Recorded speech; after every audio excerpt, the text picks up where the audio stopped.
జై శ్రీరామ్ 2022 నుంచి 2025 ఆగస్టు వరకు మొత్తం 18 ప్రెడిక్షన్స్ అనేవి ప్రూవ్ అయ్యాయి.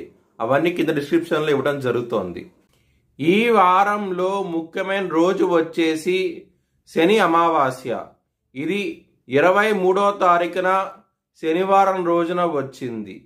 ఈ రోజున కనుక శనికి హోమంగాన్ని చేయిస్తే కనుక ఎవరికైతే ఎలినాడి శని, అష్టమ శని, అర్ధాష్టమ శని మరియు మీ జన్మ జాతకంలో కనుక శని అంతర్దశ కానీ శని మహాదశ కానీ ఉంటే కనుక వాళ్ళు కనుక పూజ చేయించుకుంటే కనుక చాలా చాలా మంచి ఫలితాలంటూ ఉంటాయి. ఒకవేళ హోమం చేయించుకోవాలనుకుంటే కనుక హెచ్ఎల్ఎన్ జ్యోతిష్యాలయాన్ని సంప్రదించండి. మేషరాశికి అధిపతి కుజుడు.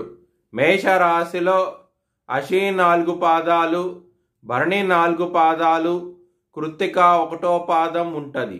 ఈ నక్షత్రం వాళ్ళందరికీను నేను చెప్పే వార ఫలితాలు వర్తిస్తాయి.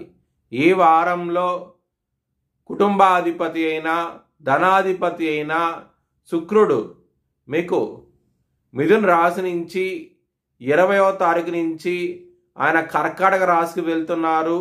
దాని మూలంగా ధనపరంగా కుటుంబ పరంగా చాలా చాలా మంచి ఫలితాలంటూ ఉంటాయి. 20వ తారీఖు తర్వాత నుంచి చాలా చాలా ఆనందంగా ఉంటారు. ముఖ్యంగా ధనపరంగా ఇంప్రూవ్మెంట్స్ అంటూ కనబడతాయి.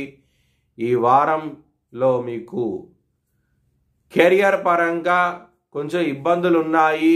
దశమాధిపతి అయిన శని వ్యయ స్థానంలో ఉన్నారు.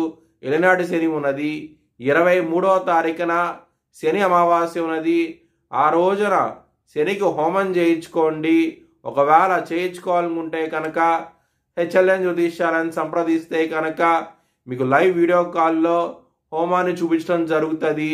మీ ఒక్కరికి మాత్రమే హోమం జరుగుతుంది.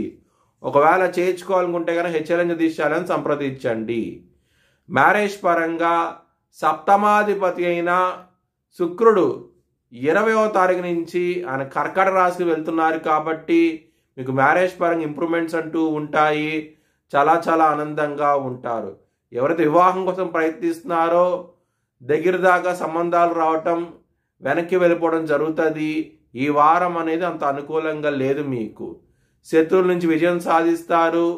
హెల్త్ పరంగా ఇంప్రూవ్మెంట్స్ అంటూ కనబడతాయి. చాలా చాలా ఆనందంగా ఉంటారు. బిజినెస్ పరంగా పెట్టుబడి ఎక్కువ పెట్టండి. మంచి లాభాలంటూ ఉంటాయి. ఈ వారంలో మీ భవిష్యత్ వివరాల కోసమై హెచ్ఎల్ఎన్ జ్యోతిష్యాలను సంప్రదించండి.